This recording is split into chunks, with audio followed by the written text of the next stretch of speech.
Hey everyone, this is Sean and welcome back to Having Fun Repairs.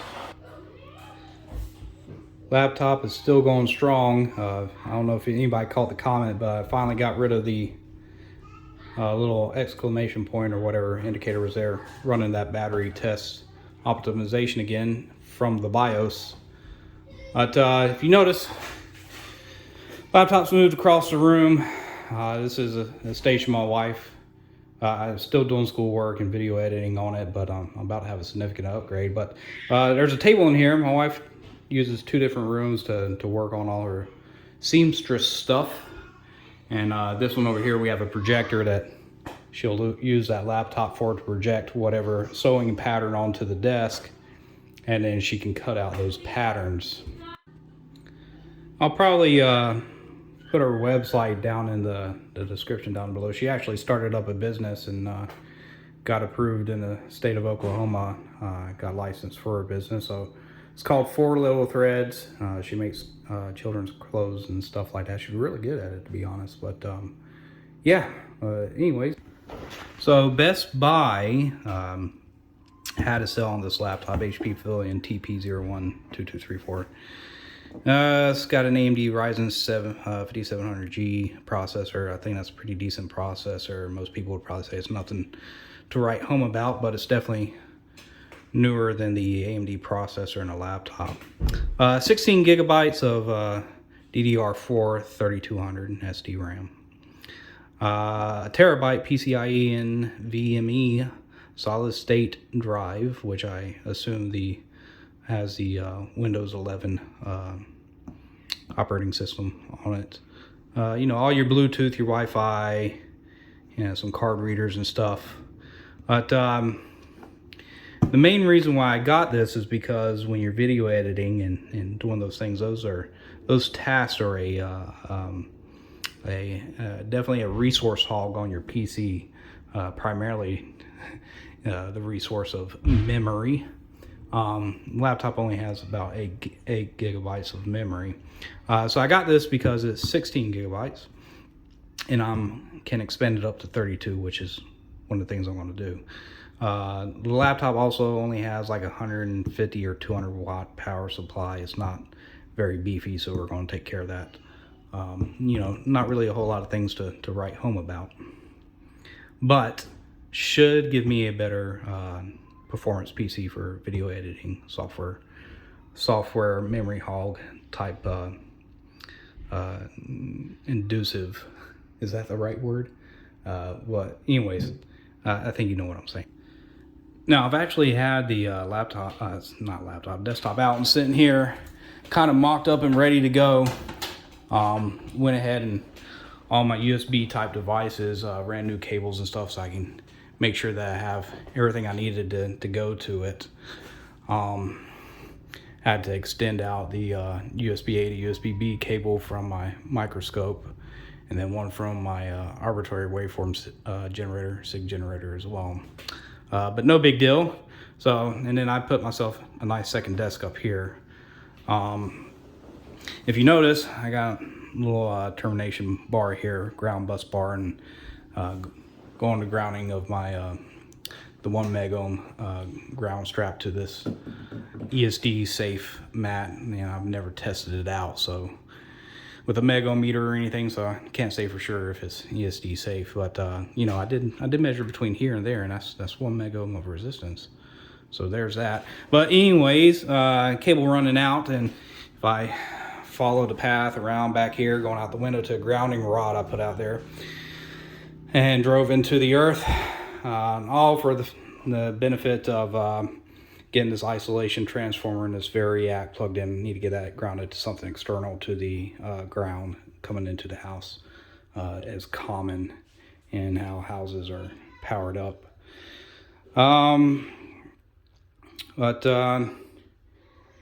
You know, and that gives me another desk to work on, and then I can get to once that going, I mean, I probably should also build a dim bulb tester as well, but I'll definitely be more safe, if not safe enough, to work on some radios I've got in store in the future. But so anyways, yeah, I've been meaning to put that together. I haven't even powered it on yet. But I went ahead and picked up two 16 gigabyte DDR4 RAM sticks from Rip Jaws. Now, I believe Corsair is the more popular brand, but I read somewhere online you have to get into the BIOS and increase the voltage going to your RAM to something higher. Again, I'm not looking to use this PC for gaming by any means, but you know, at least a decent PC to be able to do video editing and stuff like that on it. Some cheap speakers picked up from Walmart. Let's see, I got some food going outside.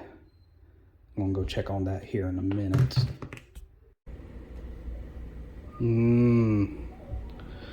Got a brisket on the smoker. Spritzy, spritzy.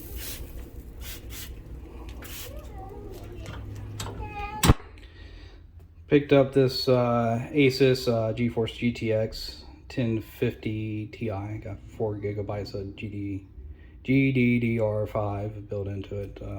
Probably an older video card. I think it's actually the minimum spec for running VR.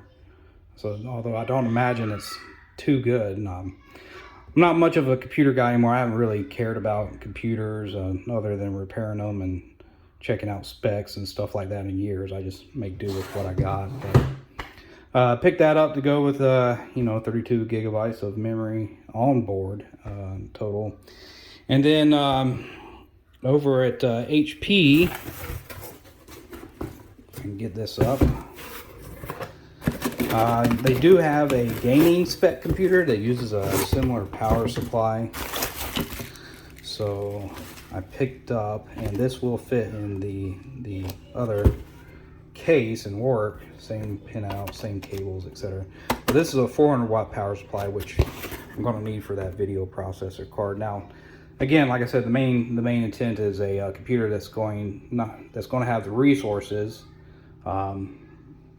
for me to be able to do video editing and stuff like that, and not eat up all my memory, and basically the computer becomes unfunctional or non-functional other than the process and the task is currently taken care of.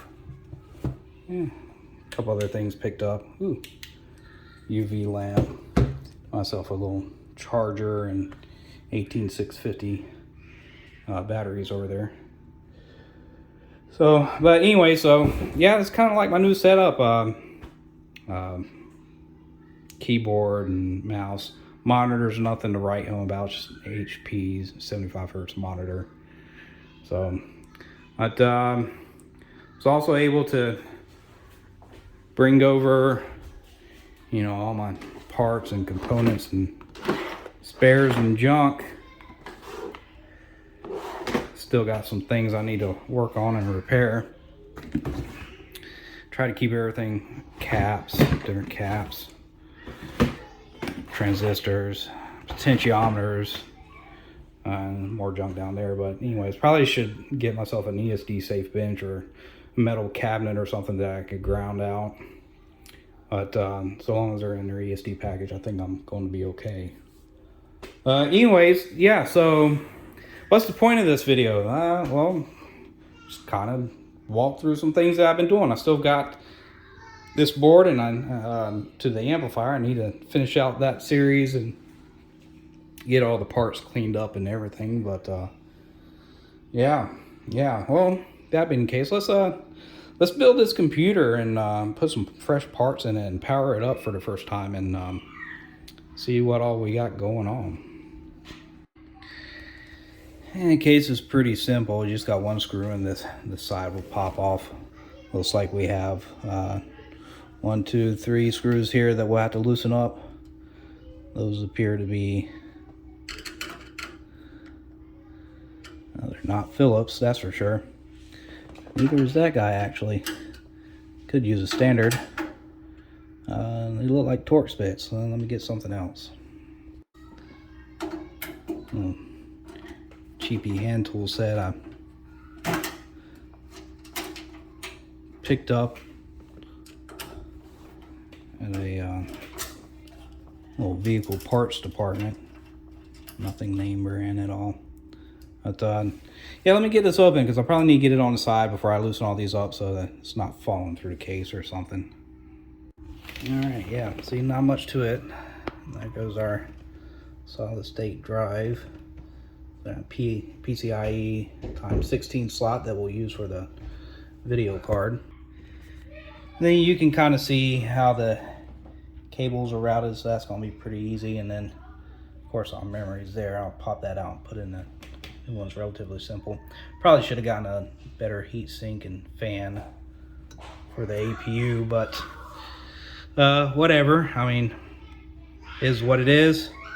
I think I'll just start with the power supply first. Okay, I had to remove that guy too from here. That definitely opened up the space a bit. This should just be able to kind of lift up and slide out. Now that I got the screws out as well, just kind of retained in there. Here goes your power on signaling. Just need to turn it on. It's gonna signal the power supply to kick on. And then it looks like everything's routed underneath pretty cleanly. Maybe one part of the chassis retaining that second plug, if you can kind of see towards the top. But you got plug 1 sitting right there, plug 2 sitting over there. Some zip ties holding the wires together, but not zip tied to the chassis. And then kind of loop through the top there. Should be relatively easy. Actually, now that I got that power supply out and cables out of the way, probably a better opportunity to put in the RAM and the video card first. Should be a fairly simple thing to do. Of course, the RAM, all you gotta do is to press these tabs and they pop out and you can stick in a new one. If everything works, might put this power supply and that one stick of RAM on cell somewhere, or just keep it as a standby. I'll let you know if you have a nice tray to put in a hard disk drive.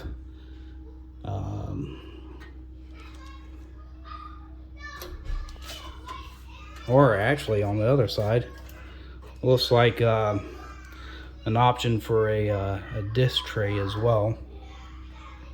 Of course, you got plenty of cabling, spare cabling in here to expand. So SATA AO cabling, there's whatever. But yeah, let me get the video card in. Let me get that new RAM in.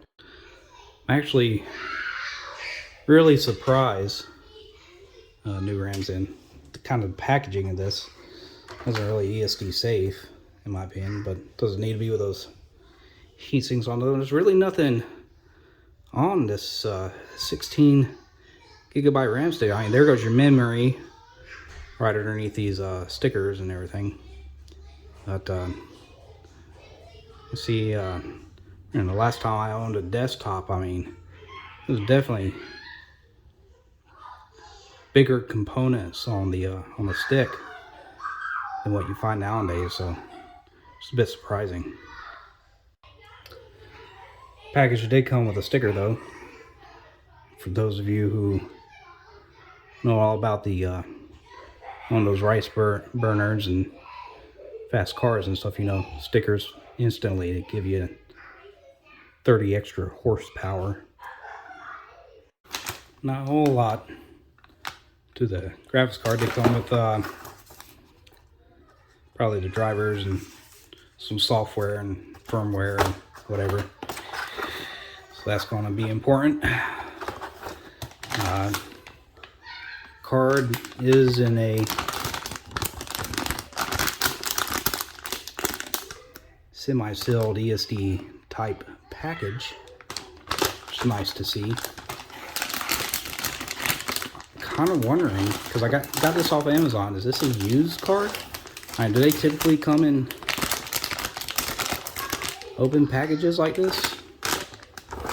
It's a bit weird to me.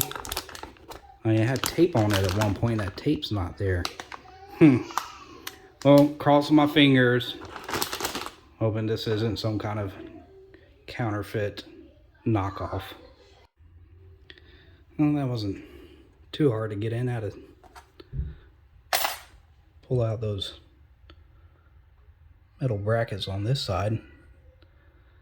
Mangled them up a bit, but it's all in, and now I can get the power supply in, and it's like the only issue I'm going to have is getting that one power command cable, whatever, reattached on the new power supply. We'll see how it goes. But yeah. Alright, so that's all in and got the screws in. And pretty much only need to get the case back on and get it all plugged in. Around this cable was a bit of a pain, snaking it through there and getting it back through those little metal hooks.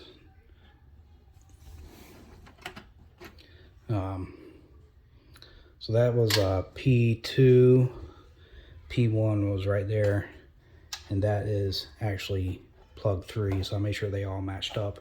The 400 watt power supply comes with a P4 as well, but kind of motherboard is this Erica 5. I don't see a spot for P4 anywhere on here. Found plug 6, but I believe that goes to this cable right here, which would power a DVD, CD, Blu-ray drive, whatever. Yeah, let's get this let's get it buttoned up. Another reason to switch to a desktop that has a legit power supply. All these USB-A to USB-B type cables that I use for several of my devices. Some of them actually, like this Hager microscope, my microphone, and my camcorder draw power from the USB as well, and not just sending data, video, or audio. So on a laptop power supply, it's a lot of current, and you can feel the power supply brick on the laptop getting super hot. This should provide better voltage stability, I think. Having to go to a desktop with a higher wattage power supply. Well, I got her all plugged in. I think we're ready to go.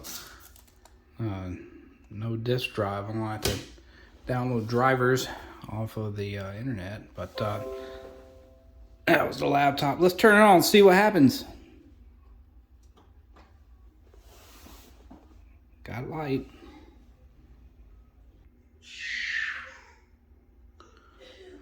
The monitor's coming up.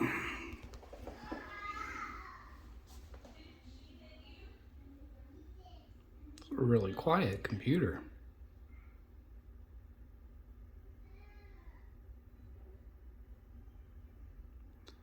And there we go. I'm going to work through setup and then come back. Well, minus moving files from the laptop over to the PC. I think we're good to go. I was able to download the software drivers for the NVIDIA GeForce GTX 1050 Ti, and it's registering as such and operating okay, so I think it's going to be perfectly fine. It's got these little thingamabobs, whatever these are, that show clock speed and allow you to make some adjustments, but whatever. It's in there. What else? Alright, so 4K camcorder is showing up, microscope is showing up, Logitech head cam is showing up, and I think where's audio devices, microphones. Yeah, cardioid. mic is in there as well, so that's good. 32 gigabytes of RAM, so all that RAM registered as well. Power supply seems to be working just fine. We can close out this. And then I got OBS installed and everything is set up now. So I've got my otoscope so I can start recording, streaming. Say if I ever do a live stream, you know, if I get up to like 1K subscribers or something, I'd probably would be willing to do an AMA, a live stream. But we're going to test out the recording. All right, so the small box is the Siglent SD 1052. That's my otoscope. So coming from here, so anything I measure on the otoscope, you're going to see the corresponding changes pop up into the video. So that's good to go. We can turn that off. All right. So the other one's for my SigGen. Let's see, it's currently at 1K hertz and 5 volts. So we'll change it to 2 volts. Oh, I'm clicking the wrong thing. Hold on a second. Stop, scope, disconnect, remove, and we'll exit out of there. Probably need to minimize this for a second. So change that to 2. Now the output signal is at 2 volts peak to peak. So that's good. We can exit out of that. And we'll turn that off now. Obviously my head cam is there, so there goes my hand. Hello, hello, hello. How's everybody doing? All right, so that's good. Microscope is there. Microscope. Let's see. There we go. Touching some diodes. 4K camcorder is here. Doesn't seem to be focused in very well. That's why I use this little piece of paper. But I don't have it recording at 4K because it's not a true 4K camera. Its best recording is at 1080p or 2K. But it's there nonetheless. So that is what it is. And we can turn off the higher.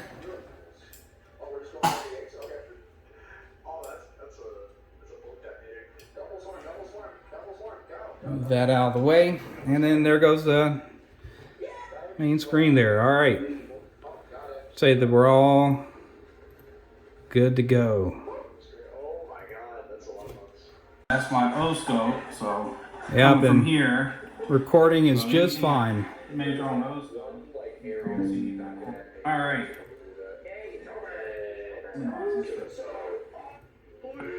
Zipper is here. 2K.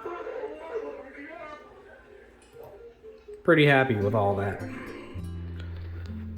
Well, I'm currently running through and updating the BIOS and a whole bunch of other things, but that's pretty much going to be the setup, and this is what I'll use in the future. And I still got to get Cyberlink installed for video editing and stuff, but just with all those things plugged in and turned on, with that video and audio capture through that OBS software, I mean, nothing seemed bogged down, nothing was hanging up, my mouse wasn't slow, so this is by far a way improved experience over having everything on the laptop. Ooh, how could I forget? Need to add 30 more horsepower to this thing. Get a sticker on there. Oh, messed it up.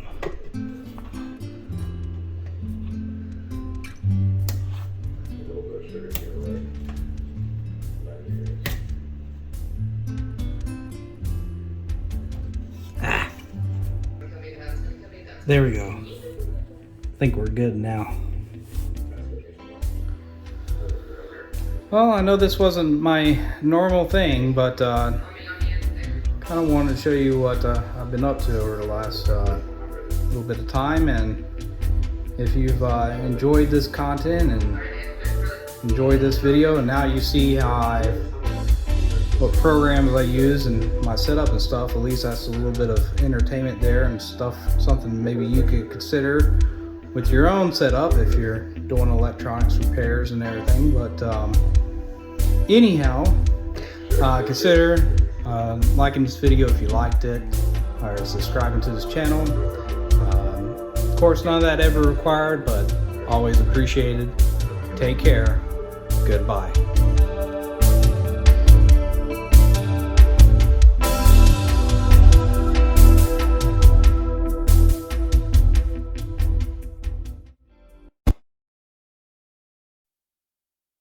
Bark.